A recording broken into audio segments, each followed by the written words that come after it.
رسول الله وقدوتنا لن ندع الغرب يدنسنا لن نرضى أبدا ذلتنا يا رسول الله.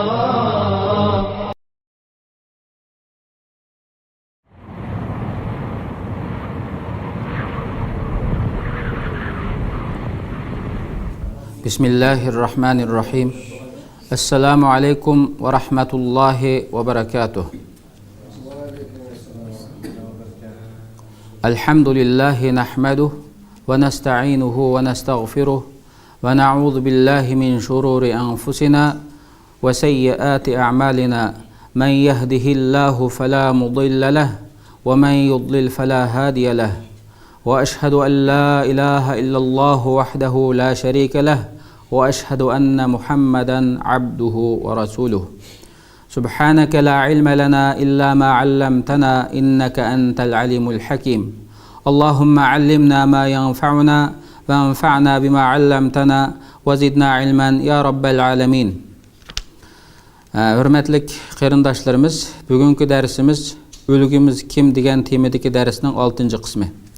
Bu darsda O'ligimiz Muhammadur Rasululloh sallallohu alayhi va sallam dunyoga kelishdan taxminan 50 kun ilgari bo'lgan bir voqelikni so'zlab o'tamiz. Bu Pil voqeasi. Bu Pil voqeasi deganimizda Muhammadur Rasululloh sallallohu alayhi va sallam onasininki qo'shig'ida tug'ilishga 50 kun, ba'zi tarix ulamalari 55 kun qolgan vaqt edi deydi. Shu voqea bo'lib 50 kun yoki 55 kundan keyin tug'ilgan. Qur'oni Karimdagi 114 suradan bir suraning ismi Pil surasi deb atalgan. Mushu voqelik ni eslash orqali tarixdagi Muhammad Mustafa sallallohu alayhi va sallamning kelishiga bo'lgan bir bishorat ekanligini va shuningdek Rabbimiz Jalla va Alaninki qudratini po'atgan shaxslarga nisbatan, otqachilarga nisbatan, bo'yantavlik qilganlarga nisbatan Rabbimiz Jalla va Ala qandoq shaklda ularning adabini va ekanligini eslash orqali o'zimizning iymonimizni kuchaytiramiz.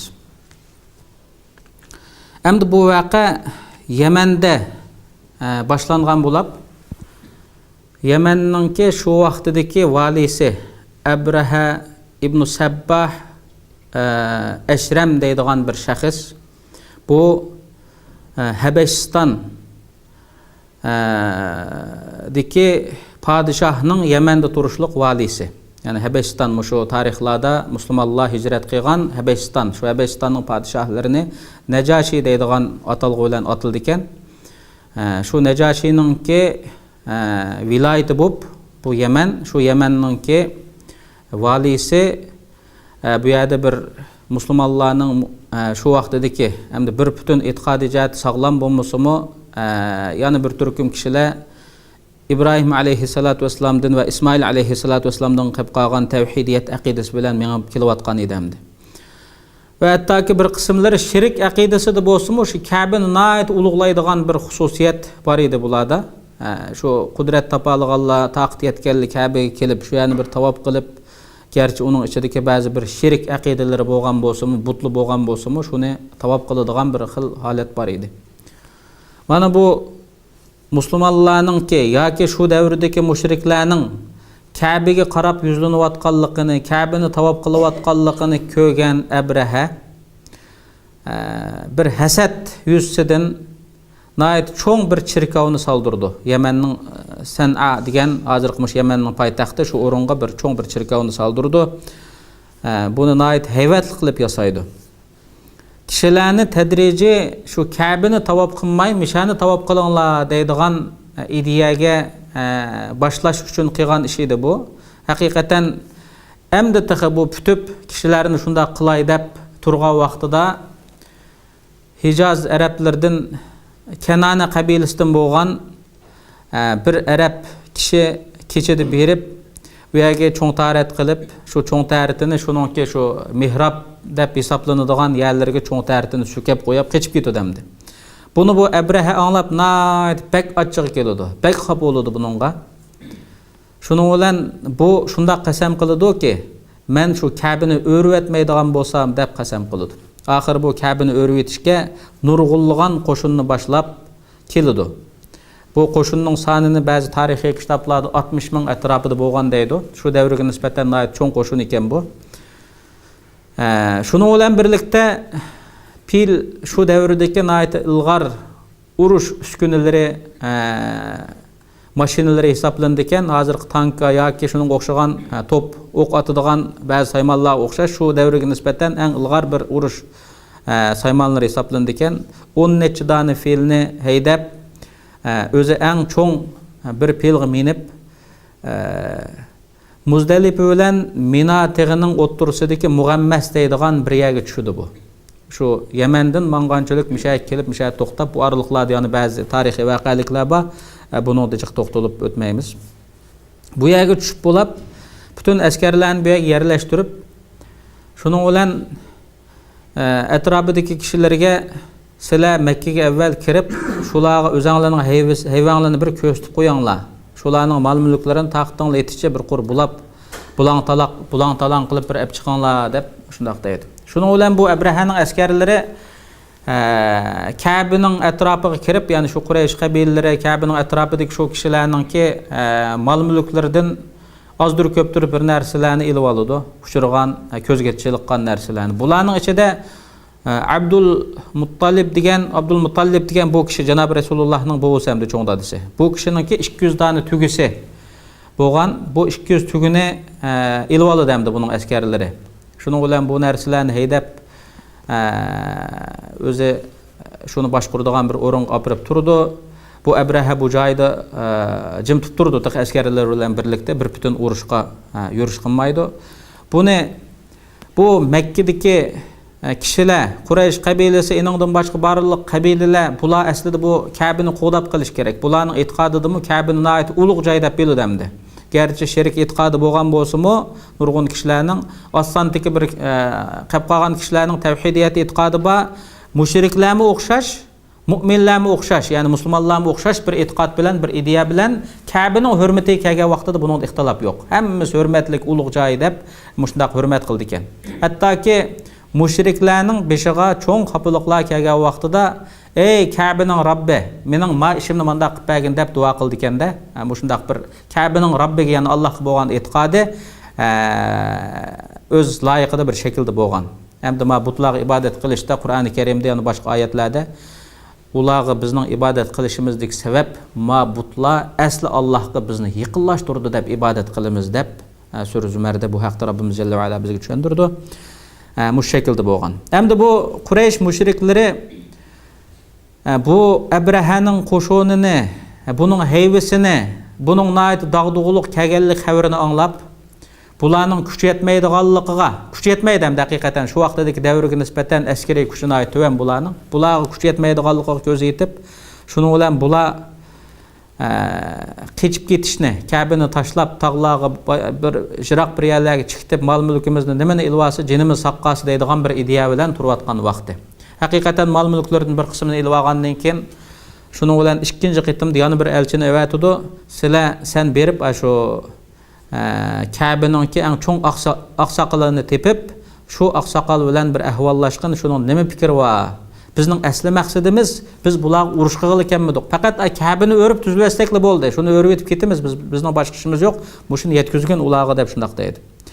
Shuning bilan o Ebrehe'ninki elchisi kelib bu Ka'baninki shu atrofdagilarning oqsoqolonlar kim o desa, shu vaqtdagi kishilar Abdülmutallibni ko'rsatdi hamda mana shu bizning oqsoqolimiz bo'ladi deb. Abdülmutallib bilan ko'rishib Ebrehe mushundaq evatdi meni. Aslidagi maqsadi sizlar bilan urush qilish emas, sizlarni o'ltirish emas. Sizlar qanday qaraysizlar bunga? Mush Ka'bani o'rvasi bo'ldi ekan. Degandan keyin bu yerda Abdülmutallib deydi-ki, Ka'bani o'rib etaman desa, bu Ka'baning bir egisi bor bu yerda. Agar shu egisi Ka'bani o'rib etishdan cheklab qolmasa, agar saqlab qolmasa, bizning buni saqlay oladigan kuchimiz yo'q. Hamda buningga biz nima deyolmaymiz. Uning bilan Allohning o'tirsidagi ish deb shundaq deydi. Degandan keyin undaq bo'lsa, men seni Ebrehe'ning qishiga opiray. Şu bil ekel degan bo'lsa kerak, hamda oqsoqolni tutib ekel degan bo'lsa kerak.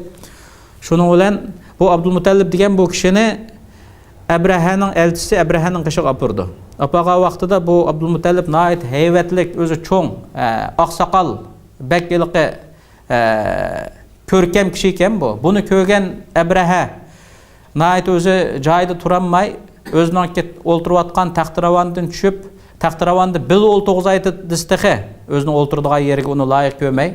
Shuning bilan u Abdulmutallibni yada o'tag'izib, o'zi ustida o'ltiraydi-sa, Abdulmutallibning hayvisiga, salobatiga, so'latiga qarab, xijlolab, shuning bilan yaga tushib bil o'ltirib, qanday qaraysan?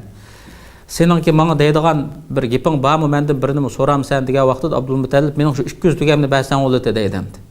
Deganda bu Abraha deydi: "Hey, men sening diningga, e'tiqodingga munosabatli bo'lgan Ka'bani o'rvitaman deb keldim hozir bu yerga. Bu sen 200 tugamni bersan o'lati degan bu nima degan gaping desa, Abdulmutallibning bu yerda bir gapi, "A tugining egisi men, a Ka'baning boshqa egisi bor. Hamda u kishi o Ka'baning ishini o'zi qiladi deb shunday deydi." Degandan keyin shuning bilan Abraha turib ketib, shuning bilan bo'pti 200 tuganni elib sen ket deb 200 tugini berdi. Abdulmutallib bu 200 tugini haydab ketdi hamda.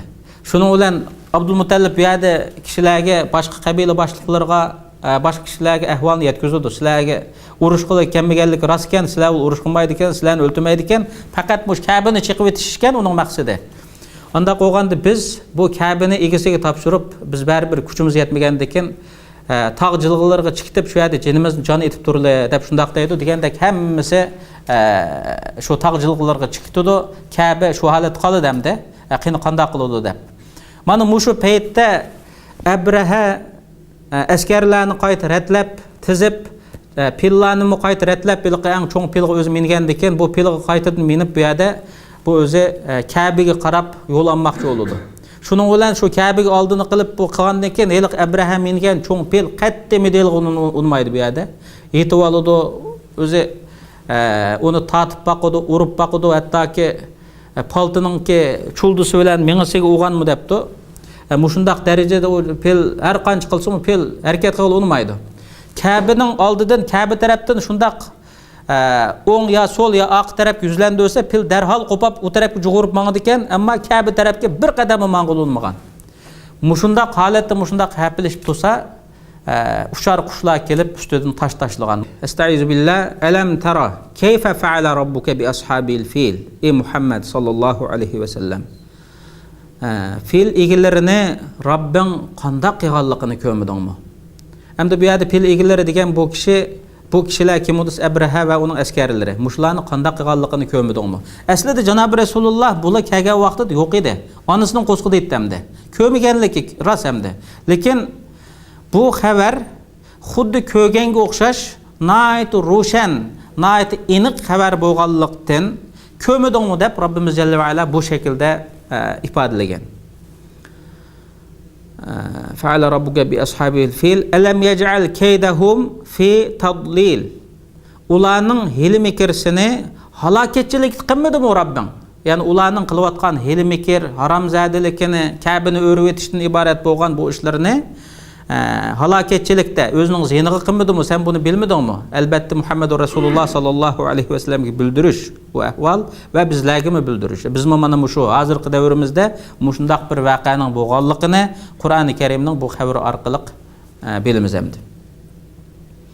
Hamda bu yerda bu fil voqeasi to'g'risida Muhammad Rasululloh sallallohu alayhi va sallam Hudaybiya sulhisi bo'lgan ahvolda Hudaybiyaga yaqin bir yerga kelgan vaqtida Janob Rasululloh sallallohu alayhi va sallam mingan Qasva degan tuga. Bu vaqtida bu tuga mang'ul olmaydi hamda. Keyniga tortib terishib turib oldi ekanda.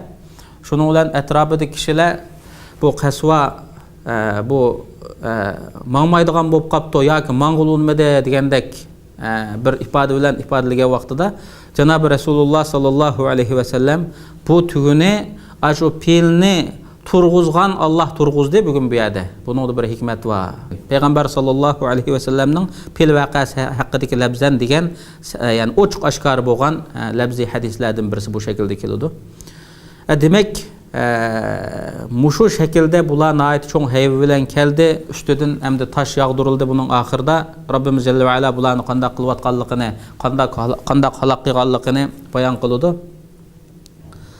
Hem de bu yerde keyd degen bu lebz, Kur'an-ı Kerim'de bir neçeliğin orullarda bu kâde yekidu keyden degen bu lebz ölen, yani keyd degen bu lebze ta'kidlandi. Bu hili mikir, haramzadilik degan bu ma'noni ifodalaydi. Bu yerda mikir deb keltirsimi keltirdi. Masalan, va yamkuruna va yamkurulloh vallohu xayrul makirin degan mandaq labz bilanmi ularni Allohga hili mikir ishlatadi. Allah hili mikir qiluvchilarning, ya'ni ularning hili mikirsiga qarshi tadbir oluvchilarning eng ustisi. Vaholaniki buni zolimlar, kofirlar buni bilmaydi. Belki bu ehli kitap bo'lganlikdan Muhammadur Rasululloh sallallohu alayhi va sallamning dunyoga keladiganligi ve İslam dininin galba qilishi, ali o'ringa chiqishi, bu vaqtdagi Yahudilarning ve Nasaralarning bichara ojiz holatlarga tushib qilishidan iborat bo'lgan ba'zi bir bilimlar bularda bo'lgan bo'lsa kerak. Yoki qalbidagi nihoyat cho'ng bir kuchlik hasad ibaret bo'lgan bu narsa ichida saqlanib qolgan askarlarga faqat Ka'bani o'rvatsak bo'ldi. Yoki Makka ahliga, Ka'ba ahliga faqat shu Ka'bani o'rvatsak bo'ldi, bizning boshqa ishimiz yo'q deb oddiy bir shaklda tushunadi ekan. Demak, kayd degan bu iborat arab tilida tashqi ko'rinishi oddiydek tuyuladigan hilmikir, ammo ichidagi haromzadalik necha hissa ortiq degan vaqtida kayd degan iboratni keltirdi arab tilida. Buni ifodalash uchun. Alam yec'al keydahum, ularning bu hili mikirini halokatchilik qildi. Rabbimiz Celle ve Ala hakikaten halokatchilik qildi. Bu qilganligini Muhammed Mustafa sallallahu aleyhi ve sellemge xabar berdi. Ve arsala aleyhim tayran ababil, ularga uçar kuşlarını evetti. Bu uçar kuşlar şu topu bilen keladigan holatida mushunda uçar kuşlar ularning ustidan keldi.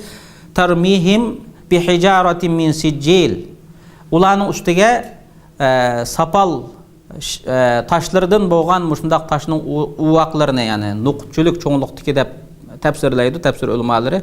Nuqutchilik yoki shu nuqut atrofida cho'ng kichik bo'lgan mush atrofdagi taşlarni elib ularning boshlariga o uchar qushlar atatdi. Har bir qushninki tumshug'ida bir taş, o'ng putida bir taş, sol putida bir taş, uchtaldan taşni ekilib otadi ekanda bu shu askarlarga. O taqiliq pilni qo'pirimiz deb bular shu halokatchilikda askarlar shu joy turug'liq taşlarni atatdi. Faja'alahum ka'asfim ma'kul, ularni xuddi chaynab tashlab etilgan yoki ularning oldida ularning eg'izidan qochib chiqqan samonga o'xshash mushundaq kukun talqon qilib etdi. Shu taş bularni mushundaq qilib etdi. Hem de Allah ularni mana mushundaq o'zi hiliqidek heyv bilan kelgan, heyvat bilan kelgan kishilarni Allah mushundaq kukun talqonda qilib etdi. Hem de bu oyat-i kariminingki tafsiloti uchar qushlar mushundaq keldi. Kelgandan bular mushu parakandichilikda to'pidan taş tushyotdi ustiga, shu taş tushgan odamning butun badani erib ketadigan gapkanda, hamda put qo'llari joyidan ajrab, shu badallari shunday xuddi shu bir tarixda bo'lib boqmagan bir voqelik ekan hamda. Hozirgi ba'zi bir atom yoki shunday xatarlik bombalarni taxmin qilib bo'lishi bo'lmasligi mumkin. Nihoyat ig'ir darajada tushundirdi ekan buni. Mushundaq darajada shu bir tash bir odamga tegsa, shu odamningki butun vujudi vayron bo'lib, erib, parchalanib, mushundaq holatda tugab ketgan ekan. Buni ko'rayotgan Abrahaningki askarlari qo'shoni taraf qechishga boshlab, nihoyat parakandichilik, hammasi bir yerda o'lmay, taraf ko'cha do'qmush yo'l hamma yerlar qechib ketdi. Shu qushlar keynidan qo'g'lab berib otdi. Shuning bilan hammasi joyida o'ldi. Bu yerda yana bir ahvol Abraha saqqaladi bu yerda. Abraha saqqaladi deganlik uningga tash tegadi. Ammo bu joyida o'lmaydi hamda. Bu taki Yamanga saq bordi bu. Bunun Yamanga saq berib bo'g'chilik bo'lgan bunun oraliqdagi ahvoli, butun bunun barmoqlari, qo'l, butun a'zolari uzilib tugab ketib, faqat bir eliqi qo'llari, qanotlari qirilib ketgan bir qushga o'xshash shundaq bir holat qilib qolganda edi. Buni barliq xalq ko'rgan Yaman. Bu Yaman tarixi jihatdan ayt muhim. Saba qavmi deydi Qur'oni Karimda. Ashabul Uxdud deydi. Mush voqealiklarning hammasi bayon qilingan o'rin bu Yaman. Tarixi jihatdan ayt tarixshunoslar deydi milodiyadan 25 əsr burunqi tarixləri bayqalğanlıq haqqında ahvallarını o'ttirib qo'ydi tarixshunoslar. Haqiqatan bu Yaman naiti qadimiy bir o'rin hamda Saba qavmi Qur'oni Karimdagi. Bularning shu vaqtdagi e'tiqod qiladigan dini Xristian dini edi. Bu Xristian dinidimi?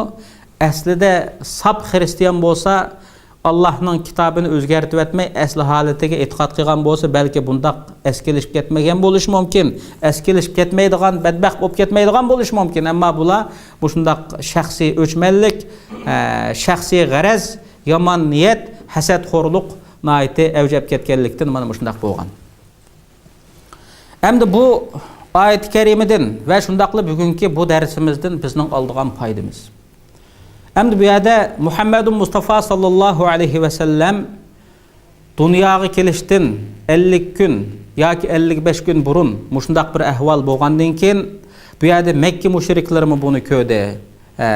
Barliq bütün shu vaqtdagi shu asosli anglanishga tegishli o'rinlarning hammasiga anglandi. Yahudiylarga anglandi, Nasaralarga anglandi, mushriklarga anglandi, qo'shni davlatlarga anglandi. Demak, Ka'baga chaqchaq qilinmaydi ekan. Bu ulug' o'rin ekan. Bununla kim urush e'lon qilsa, Ka'bani o'raytiman desa, buni qo'g'daydigan bir Alloh bor ekan deydigan bir narsa bularning ideyasida paydo bo'ldi. Va shundaqla shu Ka'baning atrofidagi arablarnimi hurmatli kishilar ekan deydigan bir ideya paydo bo'ldi. Ammo Ka'baning atrofidagi odamlarmi bu oddiy odamlar emas ekan. Bularga hujum qilib kelsa, bularning nomidan Alloh bularga urush e'lon qildi, bularni halok qildi deydigan mandaq bir ideya hukm bularda paydo bo'ldi. Mana mushuning natijasida Muhammedun Mustafa sallallahu aleyhi ve sellem kelgan vaqtida bu Ka'baga bo'lgan hurmat va Ka'baning atroflaridagi kishilarga, arablarga bo'lgan hurmat insonlarda saqlanib qolgan edi. Mana bu payg'ambarlik risolatini tarqitish uchun yaxshi bir o'rin hozirlangan edi. Rabbimiz jalla va ala mana bu shaklda ishlarni o'zi aplashtirib bergan.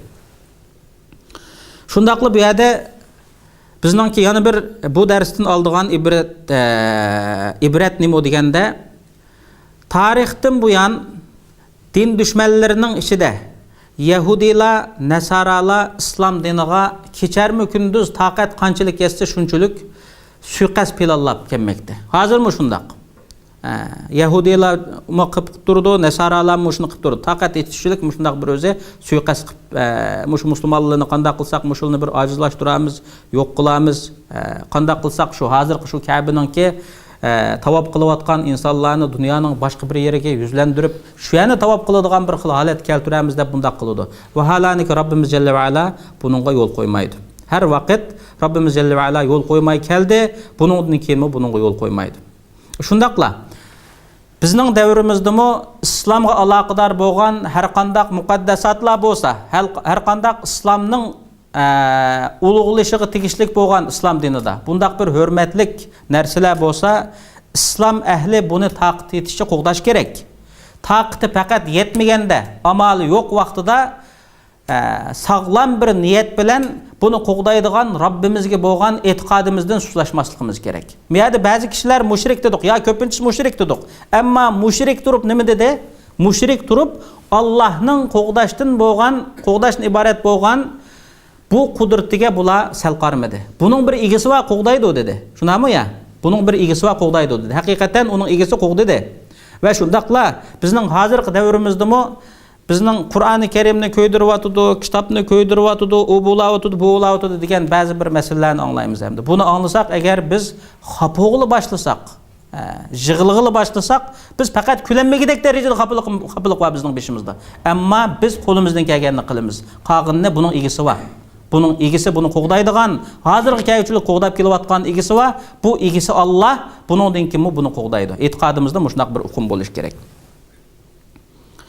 Allah bilan inson o'ttirsidagi urush deyilsa, mana bu haqiqatan Allah bilan inson o'ttirsidagi bir urush edi, pil voqeasi. Robbimiz jalla va ala xalqqa vaqtida qushlarni avatishi mumkin, xalqqa vaqtida suvni avatishi mumkin, xalqqa vaqtida shamolni avatishi mumkin, xalqqa vaqtida dastlab turgan zaminni harakatlantirib qo'yishi mumkin. Ko'ryapmiz-ku dunyoda. Yaponiyada yatavrashga manchilik chidamliq falan pustan degan xuddi bir shu qog'oz o'yliga o'xshash. Көзünü jumup açqıçılık toşmaydigan halat kelkinde qilib ketganini ko'zimiz bilan ko'rdik. Demak, biz e'tiqod qilayotgan islom, biz iman keltirayotgan Allah ve bu Allah'ның kudreti mana mushundaq bir kudret, mushundaq bir kuch. Hiçbir vaqt, hiçbir vaqtda, hiçbir zamanda, hiçbir makanda özümüzni aciz his qilmasligimiz kerak. Agar biz haqiqiy sog'lom musulmon bo'lsak, mu'min bo'lsak, e'tiqodimiz mustahkam bo'lsa va shu vaqtda Allah biz bilan bo'lsa, bütün dünyadaki insanlar bizning zihnimizga ish olib qolgan taqdirdimi, bizni mag'lub qilishga ish olib qolgan taqdirdimi, u vaqtida u o'zining qarshisida Allohni topadi, Allohni ko'rdi. Biz bilan Allah bo'lgan vaqtida kim bizning zihnimizga bir ish qila oladi? E'tiqodimizni shunday mustahkamlash kerak. Hech bir vaqt o'zimiz suslashmasligimiz, iman e'tiqodda shak bo'ladigan holatga tushib qolmasligimiz kerak. Bizimizga qiyinchiliklar kelib qolsa-mu, haqiqatan keldi xalqimizning, vatanimizning, musulmonlarimizning, qarindoshlarimizning beshig'i. Lekin suslashmasligimiz kerak. Mana bu shunday ideyada mustahkam turish, mana bu tarixiy voqealiklardan bizning oladigan darsimiz. Rabbimiz Celle ve Ala hammamizni mustahkam iman, mustahkam e'tiqod, tavranmas, haqiqiy sog'lom bir qadamlar bilan minib Rabbimiz Celle ve Ala uchrashqili nasib qilsin. Va axiru da'wana alhamdulillahi robbil alamin.